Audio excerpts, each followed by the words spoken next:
మరొక case study Sunny Nallajerla నుంచి వచ్చారండి. ఈయన age 33, by profession software engineer. ఈయన నా దగ్గరికి వచ్చినప్పుడు జూలై 22 ఆయన వెయిట్ 93 kgs అండి. ఆయన ఒబేసిటీకి రూట్ కాజ్ని ఐడెంటిఫై చేయడం జరిగింది. ఆయన ఒబేసిటీకి కారణం ఏంటంటే ఇన్సులిన్ రెసిస్టెన్స్.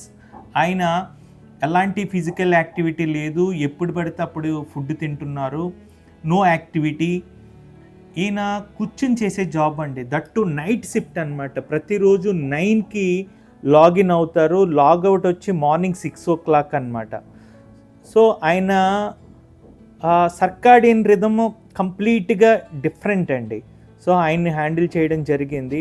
ఆయన 93 kgs నుంచి కొంచెం వెయిట్ 80, 85 అట్లా కొంచెం ఆయనకి మేము ఎలాంటి చేంజెస్ చేసామంటే ఆయన రూట్ కాజ్ని బట్టి కరెక్ట్గా ఫస్ట్ ఆయన టైమింగ్ సెట్ చేసామండి. ఆయన ఫుడ్ ఏ టైంలో తినాలి, ఏ టైంలో తినకూడదు, అలాగే డే టైంలో పడుకునే విధానాన్ని కూడా మాడిఫై చేసామన్నమాట.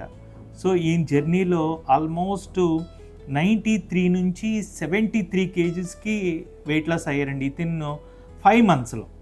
సో ఈయనకి ఎలాంటి క్రాష్ డైట్ చెప్పలేదండి, no keto diet, no coconut oil diet and no honey diet, honey fasting అలాంటిది ఏం కాలేదు. ఎందుకనంటే మనం ఏ డైట్లు చేసినా సస్టైనబిలిటీ ఉండదండి. కొన్ని రోజులు చేస్తాం, కొన్ని రోజులు మళ్ళీ బ్రేక్ చేసేస్తాం. బట్ ఈ డైట్లో ఏంటంటే ఇంట్లో దొరికే ఇంగ్రీడియంట్స్తో మాత్రమే డైట్ చెప్పడం జరిగింది.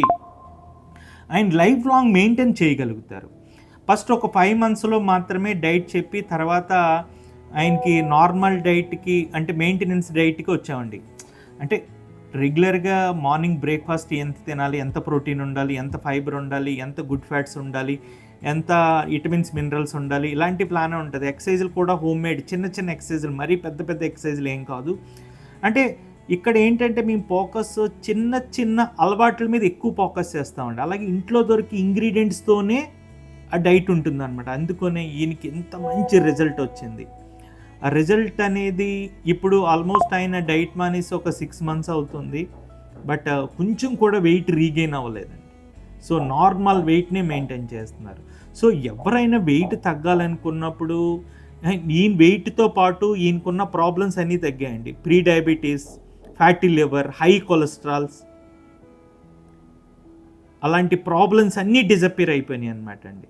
సో ఎవరైనా ప్రాబ్లమ్స్ వస్తే రూట్ కాజ్ని ఐడెంటిఫై చేయాలి. ఒకసారి రూట్ కాజ్ని ఐడెంటిఫై చేసి మీకున్న ప్రాబ్లమ్స్ అన్నీ తగ్గించుకోవాలి.